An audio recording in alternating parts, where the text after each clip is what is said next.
The first time Evelyn Reed said she would marry me, I had a hammer in my hand, a mouthful of porch dust, and absolutely no idea that half the neighborhood was about to hear it. She was standing 2 steps above me in a faded blue sundress, one hand on the railing I had just told her not to touch, smiling like she had been born with trouble tucked under her tongue. "If I were 20 years younger," she said, "I'd marry you before some woman with better knees and worse taste got to you first." My hammer missed the nail. Not by much, but enough that I had to pretend the sound of metal scraping wood was part of the plan. Across the street, Mrs. Donnelly stopped watering her petunias. A delivery guy slowed down like he had stumbled into the best scene of a movie. And I, Caleb Hart, 38 years old and usually competent with both tools and words, looked up at my widowed neighbor and forgot how breathing worked. Evelyn realized what she'd said about half a second too late. Her smile faltered, then came back softer, like she was daring the world to make something of it. I cleared my throat. "That's a pretty serious proposal for a woman holding a lemonade pitcher." "It's fresh squeezed," she said. "I believe in bringing something to the table." I should have laughed and let it pass. That would have been the normal thing, the safe thing. But there was nothing safe about the way the late afternoon sun caught the silver in her dark hair, or the way her eyes stayed on mine just a moment longer than a joke required. So I said, "For the record, I don't think you'd need to be 20 years younger." Her fingers tightened around the pitcher. Mrs. Donnelly's hose sprayed directly into one of her own flower pots until mud splashed her ankles. Evelyn looked away first, but not before I saw the color rise in her cheeks. That was the moment everything changed, though neither of us admitted it then. Not out loud. I had moved on to Maple Hollow Lane 8 months earlier, after a divorce that had left me with a quiet house, a decent truck, and a suspicious relationship with silence. My ex-wife Claire hadn't been cruel. We had just become two people who shared a mortgage and forgot how to share a life. So I bought a smaller place, started over, and told myself I liked being alone. That was before Evelyn. She lived next door in a white house with green shutters and a porch that had been sagging like an old man's shoulders since spring. She was 56, though she carried herself with the unbothered grace of someone who had stopped asking permission to exist. Her husband, Patrick, had died 3 years before from a heart attack while pruning the magnolia tree in their backyard. I knew that because everyone on the lane knew everything, whether you asked or not. I also knew Evelyn taught watercolor classes at the community center, made coffee strong enough to qualify as a life choice, and had a laugh that traveled through open windows and made my house feel less empty. For months, our relationship had been neighborly. Trash cans, borrowed sugar, me shoveling her walkway after a late snow, her leaving a container of chicken soup on my porch when I got the flu and writing, "Don't argue, you look dramatic when sick," on a sticky note. But there had been moments, small ones. Her hand brushing mine when she passed me pruning shears. The way she leaned against the fence at dusk and talked to me like she had nowhere better to be. The night I found her sitting on her porch steps in the rain, fully dressed, staring at nothing, and she said, "Some anniversaries don't care what the calendar says." I had sat beside her until the rain soaked through my jeans. I didn't touch her. I wanted to, but I didn't. Instead, I said, "You want me to talk or shut up?" She had looked at me then, eyes wet but amused. "Caleb," she said, "you may be the first man in history to offer both useful options." After that, something shifted. Not enough to name. Enough to notice. The porch repair started because one of her boards cracked under my boot while I was helping carry in a box of art supplies from her car. I sank halfway through, flailed like a drunk flamingo, and grabbed the railing. Evelyn laughed so hard she had to sit down. "I'm glad my near-death experience entertains you," I said. "You didn't nearly die. You nearly became interesting." "I'm already interesting. You alphabetize your garage shelves." "That's called civilization." She smiled at me over the box. "That's called a cry for help." I told her I'd fix the porch the next Saturday. She told me she could hire someone. I told her she could, but I was already offended by the craftsmanship and emotionally involved. That was how I ended up kneeling on her porch, replacing warped boards while she floated in and out of the house with lemonade, sandwiches, and increasingly dangerous commentary. She didn't hover. Evelyn never hovered. She participated. She handed me screws before I asked. She held boards steady. She told me Patrick had built the porch himself the first summer they bought the house, then went quiet in a way that made me set down the drill. He must have loved this place, I said. He did. She ran her palm along the old railing. He loved projects. I loved pretending I wasn't impressed. Were you? With the porch? She looked at me. Eventually. There was something in her voice that landed deeper than the words. I stood, wiping sawdust off my hands. We were close then, closer than we needed to be. I could see the tiny flecks of green in her brown eyes. I could smell lemon on her skin and cedar from the board stacked beside us. You okay? I asked. She studied me for a second. You ask that like you're not afraid of the answer. I've learned better than to ask questions I don't mean. Her face changed, not dramatically, just enough. Then she reached out and brushed a curl of wood, shaving off my shoulder. Her fingers lingered for the length of one heartbeat. Careful, Caleb, she said quietly. A woman could get used to being looked at like that. I tried to make a joke, I really did. Nothing came. Because the truth was, I had been looking at her that way for weeks, maybe longer. Then Mrs. Donnelly called from across the street. Evelyn, dear, is he charging you by the hour or by the blush? Evelyn rolled her eyes, but she didn't step away from me. Neither, she called back. He works for Lemonade and Emotional Abuse. I'm underpaid, I said. That was when she made the marriage joke. That was when I answered too honestly. And that was when the whole porch seemed to hold its breath. For a moment, neither of us moved. The street sounds thinned out. A dog barked somewhere. A lawnmower coughed and died. My pulse had no business being that loud. Evelyn finally looked down at the pitcher in her hands. I shouldn't have said that, she murmured. Which part? The part people heard. I smiled despite myself. That leaves options. She looked at me then, and the playfulness was still there, but under it was something more fragile. Your trouble, she said. I'm replacing your porch. Exactly. Helpful trouble is the worst kind. I wanted to tell her she was beautiful, not for her age, not despite anything. Just beautiful in the direct, ordinary, devastating way certain people are when they stop trying to impress anyone. Instead, I picked up a board. Then I'll try to be less charming with the power tools. Don't strain yourself. I laughed, and she did too, and for a few minutes we found our rhythm again. Measure, cut, fasten, tease. Pretend nothing had happened. But something had. Every time she passed behind me, I felt aware of her. Every time I reached for a screw, she placed one in my palm, her fingers grazing mine just long enough to make the air tighten. By 5 o'clock, the worst section of the porch was solid again. I tested it with my boot, then turned to her. Go ahead, I said. First ceremonial walk. She lifted one eyebrow. If I fall, I'm haunting you. I'll deserve it.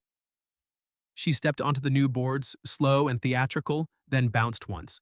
The porch held. Her smile opened in a way that made something in my chest ache. Then, without warning, the front wheel of a silver SUV jumped the curb and stopped hard in front of her house. Evelyn's smile disappeared. A woman about my age got out, face tight, eyes moving from the tools to me to Evelyn's flushed cheeks. Mom, she said, voice sharp enough to cut through the summer air. Please tell me he's just fixing the porch. The woman by the SUV had Evelyn's eyes.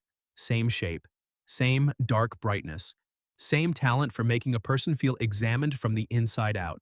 But where Evelyn's gaze usually held warmth, her daughter's held alarm. Evelyn set the lemonade pitcher on the porch rail with deliberate calm. Hello to you too, Sophie. Sophie looked at me again. I'm sorry, I didn't mean… Yes, you did, Evelyn said. I picked up my hammer because suddenly my hands needed a job. Caleb Hart, I live next door. I know who you are. Sophie's mouth tightened. Mom talks about you. That sentence landed somewhere between compliment and felony charge. Evelyn crossed her arms. I talk about Mrs. Donnelly too, but no one accuses her of compromising me over hydrangeas. Sophie winced. Mom. What? You know what? The afternoon that had been warm and teasing cooled by several degrees. I knew that look on Sophie's face. Not cruelty, fear wearing its least flattering clothes. I'd seen it in my own mirror during my divorce. Porch is almost done, I said, keeping my voice even. Your mom had a rotten section. It wasn't safe. Sophie glanced at the new boards, then back at Evelyn. You could have called a contractor. I called a neighbor, Evelyn said. A young neighbor. I stared at a screw on the porch floor like it had just become fascinating. Evelyn didn't flinch. Caleb is 38, not 19. That's not the point. No, the point is you came in hot because you saw me smiling. Sophie's face softened for half a second, then hardened again. I worry about you. I know, Evelyn's voice gentled. But worry is not the same as permission. The words hung there. Sophie swallowed. Can we talk inside? Evelyn looked at me, not apologetically. Not exactly. More like she was checking whether I had heard the whole thing and was still standing. I gave her the smallest nod. I'll clean up out here. She hesitated, then touched my forearm as she passed. It was brief, barely anything. It felt like a choice. The screen door closed behind them, but old houses are terrible at secrets. I moved my tools farther down the porch, giving them what privacy I could, catching only broken pieces. People will talk. They already do. Dad. Then silence, that one word found me anyway. Dad. I set the hammer down and sat back on my heels. I had no business being hurt by it. Patrick Reed had been her husband, her history, the man who built the porch I was now repairing. I wasn't competing with a ghost, and if I ever started, I hoped someone would hit me with my own drill. Still, wanting Evelyn felt complicated in a way wanting someone my own age had never felt. Not because of the years between us, because she had loved deeply before. Because her life had roots, because I was suddenly aware that my presence might look, from the outside, like a man stepping into a house that still held another man's fingerprints. The door opened 20 minutes later. Sophie came out first, eyes redder than before. She stopped beside me. I was rude, she said. I stood. You were worried. That doesn't make it okay. She glanced at the porch. It looks good. Thanks. She opened her mouth, closed it, then looked me straight on. My mother is more fragile than she acts. Behind her, Evelyn appeared in the doorway. No, Evelyn said. Sophie turned. Mom, no, I am grieving sometimes. Lonely sometimes. Irritated with my adult child frequently, but I am not fragile. Sophie's shoulders slumped. Evelyn stepped onto the porch. I love you. Go home. Text me when you get there. For a second, I thought Sophie would argue. Instead, she kissed her mother's cheek, gave me one last measuring look, and walked to her SUV. When she drove off, the street seemed to exhale. Evelyn stayed facing the road long after the SUV disappeared. I didn't know what to say, so I said the truest small thing. I can come back tomorrow to finish the railing. She looked at me then. Running? No. Thinking about it? I gave a quiet laugh. Maybe a little. At least you're honest. With you, I try to be. That made her look away. The porch was messy around us, boards stacked, screws scattered in a magnetic tray, the lemonade sweating on the rail. The whole scene felt too ordinary for the tightness in my chest. I'm sorry, she said. You didn't do anything wrong. I let you get pulled into family weather. I live in Ohio. I own a coat. Her mouth twitched. That was terrible. You smiled. I had a muscle spasm. I stepped closer, not enough to crowd her. Evelyn. She went still at the sound of her name. I'm not confused about your age, I said. Or mine. I'm not confused about your husband. I'm not confused about your daughter being protective. I know this isn't simple. Her eyes searched mine. But I like you, I said. Not as a project. Not as a lonely man looking for a warm kitchen. I like you. The woman who insults my garage organization. The woman who paints wildflowers like they offended her personally. The woman who made a marriage joke and then looked like she wanted me to answer. Her breath caught. I did want you to answer, she whispered. There it was. No thunder, no music. Just Evelyn Reed standing on new porch boards with sawdust at her feet, telling me the truth. I stepped closer again. And now? Her gaze dropped to my mouth, then rose. Now I'm wondering whether my neighbors have gone back inside. I glanced across the street. Mrs. Donnelly's curtain snapped shut. Nope, I said. Evelyn laughed, soft and helpless, and the sound loosened something in me. Then she reached for my hand. Not my forearm, not an accidental brush. My hand. Her fingers slid between mine, warm from the sun and faintly sticky with lemonade. She looked down at our hands like she was both pleased and terrified by them. I haven't done this in a long time, she said. Held hands on a porch? Wanted to. That went through me clean. I turned my palm, lacing our fingers more securely. We can go slow. Don't be too noble, she said, but her voice trembled.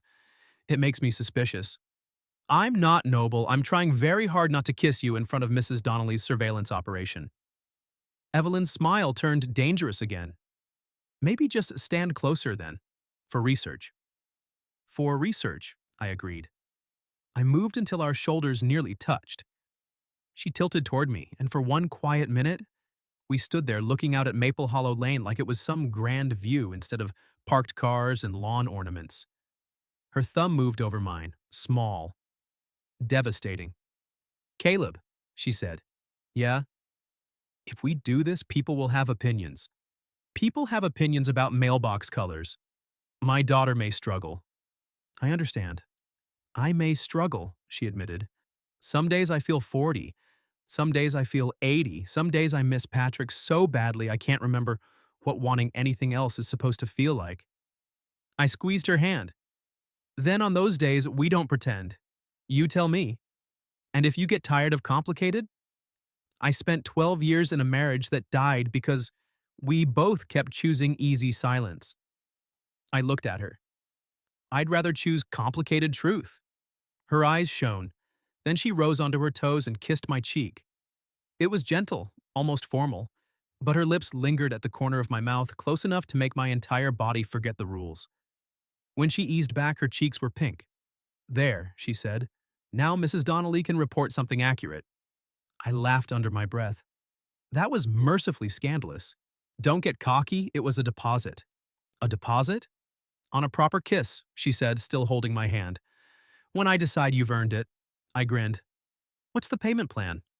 Finish my railing, then ask me to dinner like a man with intentions. My heart kicked hard. Evelyn Reed, I said. Will you have dinner with me tomorrow night? She smiled, and this time there was no joke to hide behind. Yes, Caleb Hart, she said. I will. I finished Evelyn's railing the next morning with the concentration of a man building a cathedral. It was ridiculous. It was a porch railing on a quiet street where Mrs. Donnelly had already pretended to prune the same bush 3 times for a better view. But Evelyn had said dinner like a man with intentions, and apparently my intentions required sanding every edge twice. At noon, she came outside carrying 2 mugs of coffee. You're frowning at that post like it owes you money, she said. It's crooked. It's been crooked since 1997. That doesn't mean it gets to stay that way. She handed me a mug. You're nervous. I took a sip and burned my tongue. I'm focused. Caleb. I looked at her. She wore jeans, a white blouse, and her hair pinned loosely at the back of her neck. One silver dark strand had escaped and curled against her cheek. I had the sudden, inconvenient urge to brush it behind her ear and see if she leaned into my hand. Yes, I said. I'm nervous. Her expression softened. Good. Good? If you were too smooth, I'd mistrust you. I can trip over a toolbox if that helps. Save something for dinner. By 6:30, I had showered, changed shirts 3 times, and stood in front of my bathroom mirror wondering if a 38-year-old man could look both respectful and kissable. I settled for a navy button-down and dark jeans. When I knocked on Evelyn's door, she opened it wearing a deep green dress that wrapped at her waist and made me forget the speech I had prepared about the restaurant having outdoor seating. Her eyes moved over me slowly enough to be intentional. Well, she said. I swallowed. Well? You clean up dangerously. You look. I stopped because beautiful felt too small and gorgeous, felt like something a man said when he wanted credit for noticing. You look like the reason I'm going to be useless at conversation. That earned me the smile I'd been hoping for. Then I'll carry us, she said. I have experience with difficult students. Dinner was at a little Italian place near the town square, the kind with candles in glass jars and a chalkboard menu no one could read without squinting. The hostess glanced from Evelyn to me, then back again. Not cruelly, just curious. Evelyn noticed. Her chin lifted. I leaned close and murmured, "If you want, I can tell her you're my parole officer." She coughed on a laugh. "Behave. I'm trying to make you comfortable." "No, you're trying to make me laugh." "Is it working?" She looked up at me, eyes bright. "Annoyingly." We sat on the patio beneath string lights. For the first 10 minutes, we talked too politely. Weather, food, her watercolor class, my work restoring old houses. Then the waiter brought wine. Evelyn took one sip and said, "All right, this is terrible." "The wine?" "The pretending we're casual." Relief hit me so hard I laughed. "Thank God." She set her glass down. "I don't want to waste our first date discussing patio heaters." "Our first date," I repeated. Her cheeks warmed. "Don't make me take it back." "Never." The word came out more serious than I meant, but she didn't look away. So I told her about my divorce. Not the tidy version people got over backyard fences. The real one. How Claire and I had stopped touching years before we stopped loving each other. How being left wasn't the worst part. The worst part was realizing I had been lonely while still married. Evelyn listened with her whole face. When I finished, she reached across the table and touched 2 fingers to my wrist. "That must have been awful," she said. "It was quiet," I said. "Sometimes that felt worse." She nodded like she understood too well. Then she told me about Patrick. Not like a widow reciting facts, like a woman opening a carefully wrapped box. "He was funny," she said. "Stubborn. He sang badly on purpose, except I'm not entirely sure it was on purpose. He loved me fiercely. And sometimes near the end, he drove me mad because he acted like every argument might be our last and therefore I should let him win." "Did you?" "Absolutely not." I smiled. She looked down at her plate. "After he died, everyone wanted me to become sacred, untouchable. Patrick's widow. Grief in sensible shoes?" Her fingers tightened around her napkin. "But I'm still a woman, Caleb. I still want to be looked at, teased, desired. Then I feel guilty for wanting it." I covered her hand with mine. "Look at me," I said softly. She did. "I desire you." The patio noise faded around us. Her lips parted. I felt my pulse in my throat, but I didn't take it back. "Not because you're lonely, not because I'm lonely, because when you walk into a room, I notice. Because when you laugh, I want to be the reason. Because yesterday, when you kissed my cheek, I thought about it all night." Her eyes glistened, but her smile was pure Evelyn. "All night?" "I slept eventually." "Liar." "Barely." Her thumb slid over my knuckles. "I thought about it too." That was the moment the date became real. Not dinner with a neighbor, not curiosity, not scandal. Us. Afterward, we walked through the square under the soft orange street lamps. Our hands found each other without discussion. Evelyn's shoulder brushed mine, and neither of us moved away. Outside the closed florist, she stopped to admire a bucket of white peonies left in the window display. "Patrick used to bring me those on our anniversary," she said. I felt the old caution rise in me. "We can keep walking." "No." She squeezed my hand. "I want to be able to say his name without you disappearing." "I'm not going anywhere." She turned toward me. "Promise?"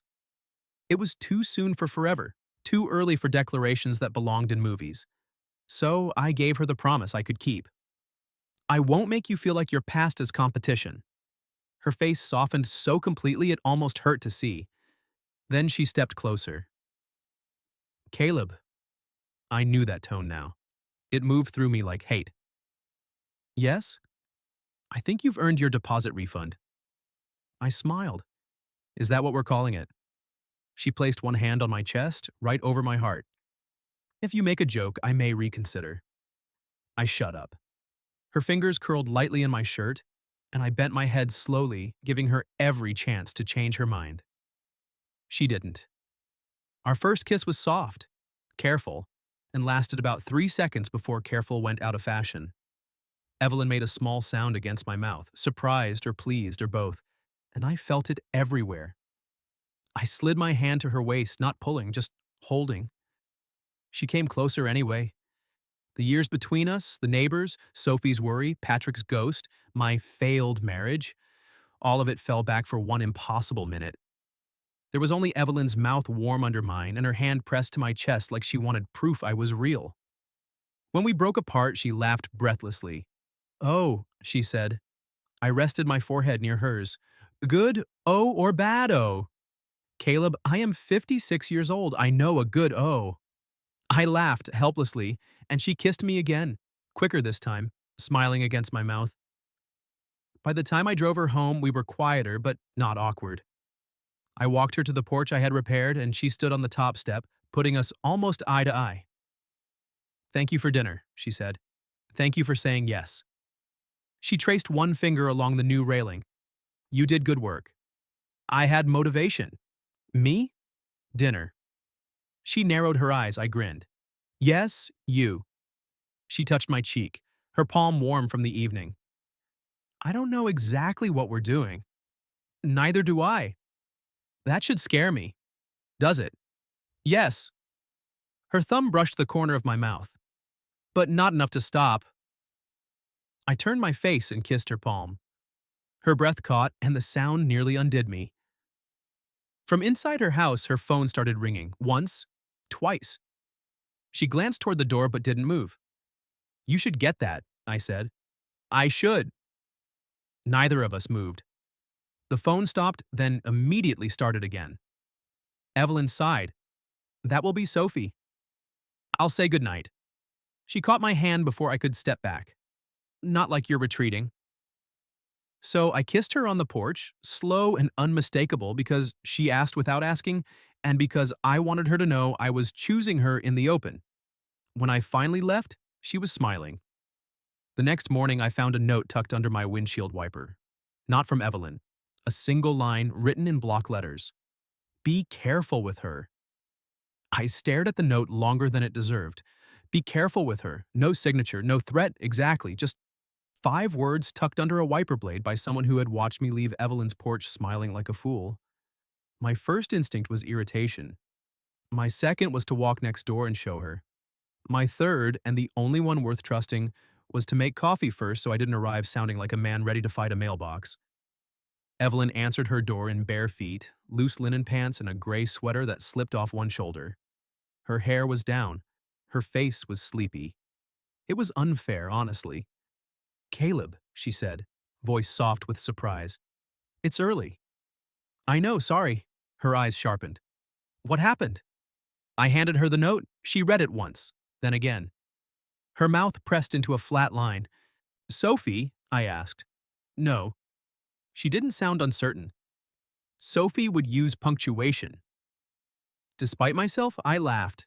Evelyn leaned against the doorframe, the note dangling from her fingers. "Mrs. Donnelly, maybe. She has the moral courage of a church bulletin." "You're not upset?" "Oh, I'm upset." She looked up at me.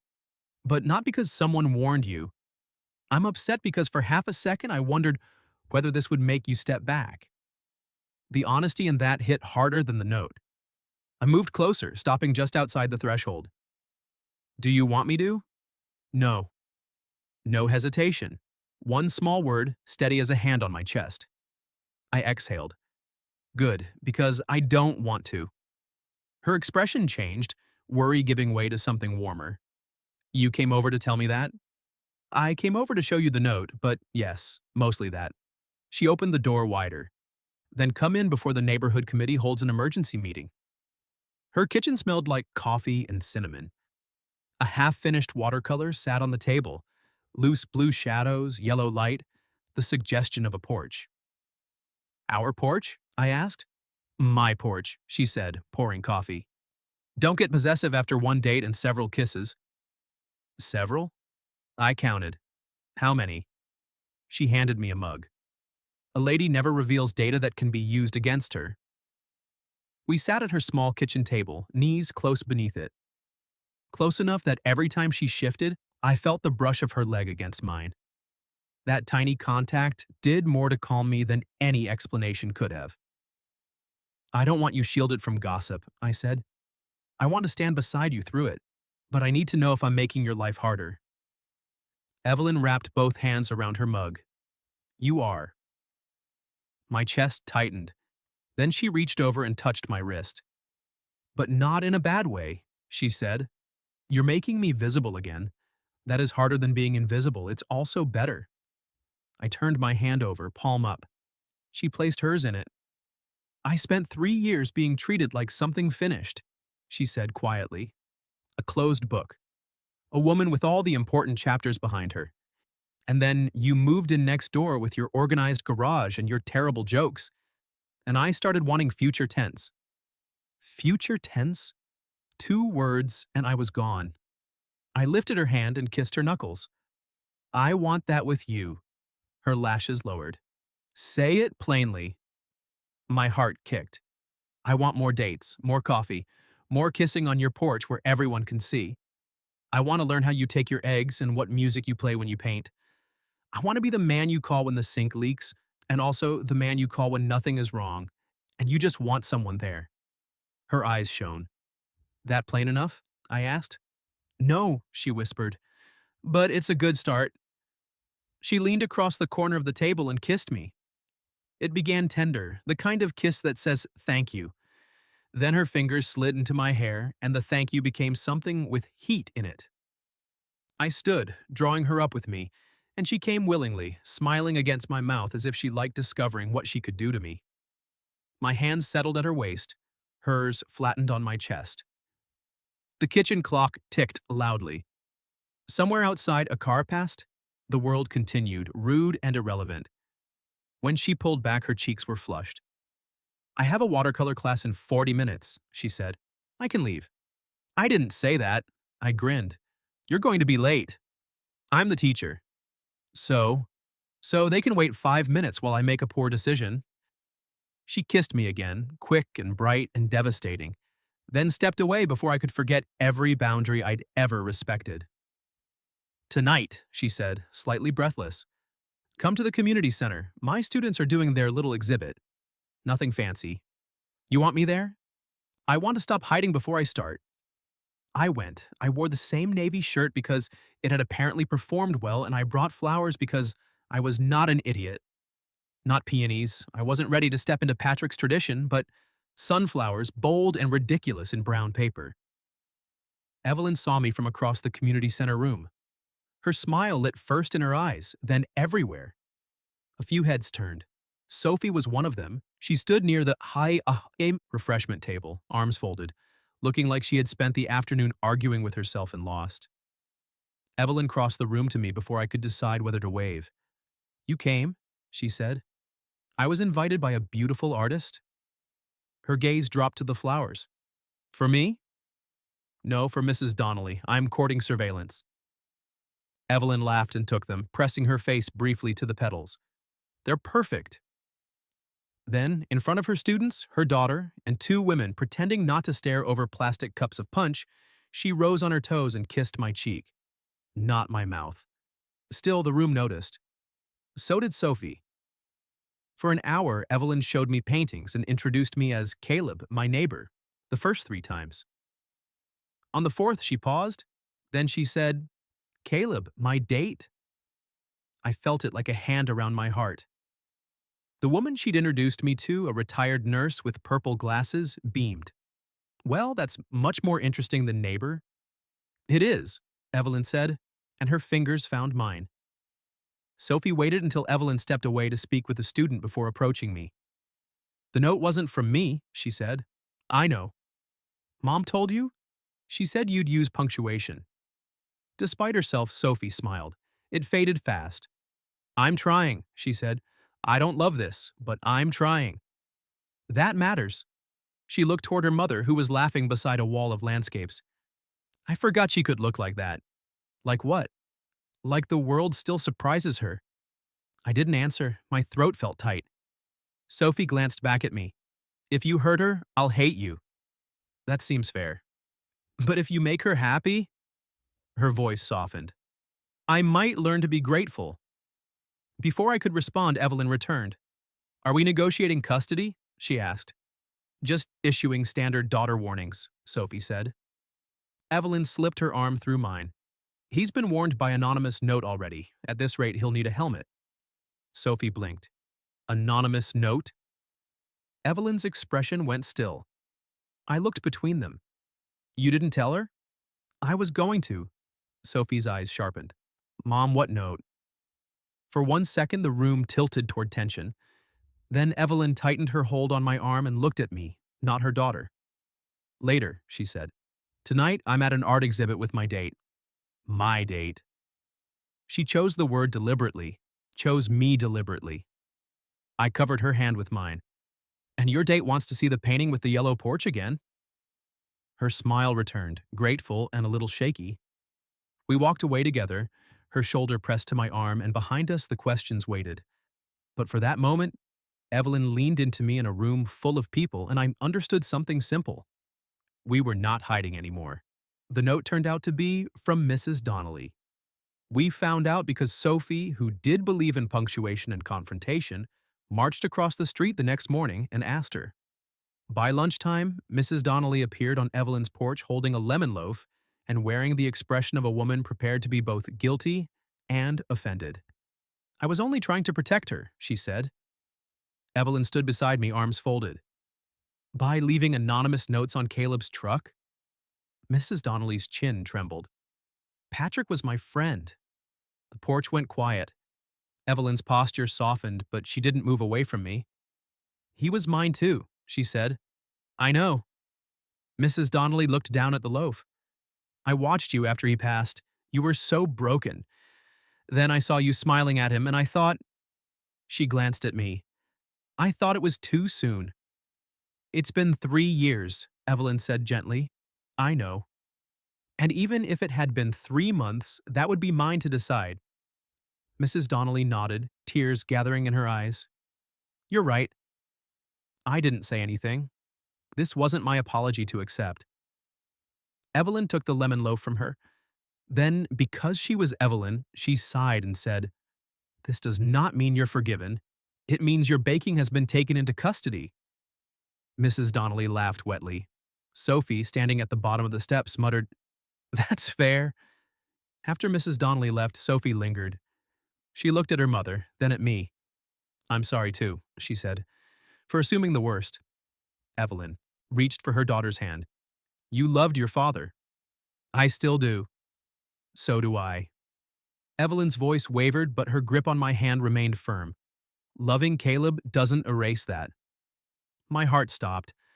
Evelyn seemed to realize what she'd said at the exact same moment I did. Sophie's eyes widened. I looked at Evelyn.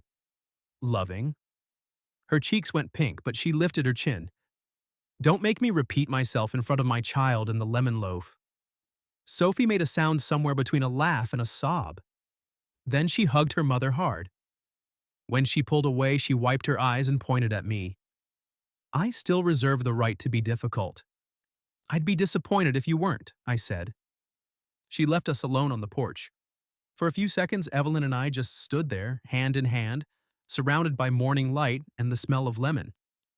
Finally, I said, You love me? She looked at the new boards beneath our feet. Apparently. I was under emotional pressure. From baked goods? Powerful forces. I stepped closer. Evelyn. Her smile faded into something vulnerable and brave. Yes, she said. I love you. Not because you fixed my porch. Not because you were kind when I was lonely. I love you because you make me feel like I'm still becoming someone. And because you look at me like I'm not a memory. I touched her cheek, and she leaned into my palm. I love you too, I said. I think I started somewhere between the chicken soup and the drunk flamingo incident. She laughed, then kissed me before I could say anything else. It wasn't cautious anymore, it was certain. Her hand slid up my chest. Mine settled at her waist. The porch held under us, strong and steady, while Evelyn kissed me in full view of Maple Hollow Lane like she had decided the whole world could adjust. 6 months later, her porch had become our place. Not officially. I still lived next door, and Evelyn still pretended my garage organization was a symptom of emotional damage. But most evenings, I ended up on her steps with coffee or wine or a plate of whatever experimental dinner she claimed was perfectly edible if approached with optimism.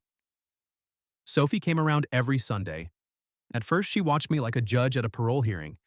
Then, one afternoon, she found me replacing Evelyn's leaky kitchen faucet and said, "You know, Dad would have liked you." I didn't answer right away. She looked embarrassed by her own honesty. "Not immediately. He would have made you work for it." I would have expected nothing less.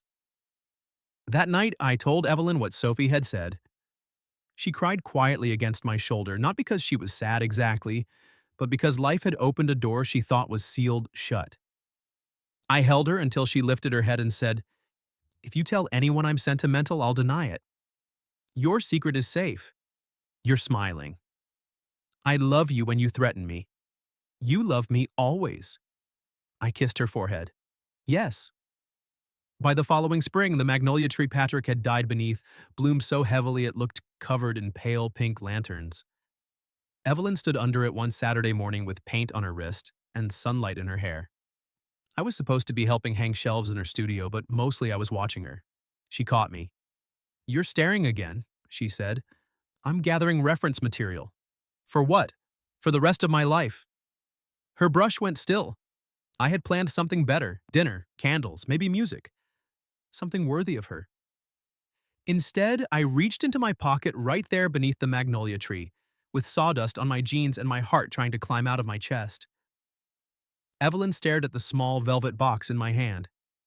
"Caleb," she whispered, "I know you once said if you were 20 years younger, you'd marry me." I opened the box. "I'm asking as the man who loves you exactly as you are, today, here. No younger, no different. Evelyn Reed, will you marry me?" Her eyes filled. Then she laughed through tears. "You fixed my porch and got cocky. Is that a yes?" She stepped close, took my face in both hands and kissed me under the blooming magnolia until the ring box nearly slipped from my fingers. "Yes," she said against my mouth. "Obviously yes." We got married on that porch in September.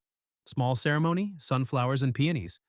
Sophie, standing beside her mother, crying openly and threatening anyone who mentioned it.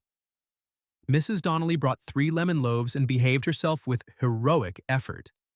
Evelyn wore green. I wore the navy shirt from our first date because she insisted it had historical significance. When the vows were done, I kissed my wife on the boards I had repaired, and everyone clapped except Evelyn, who whispered, "If I were 20 years younger, I'd still marry you." I smiled against her lips. Good thing I didn't wait.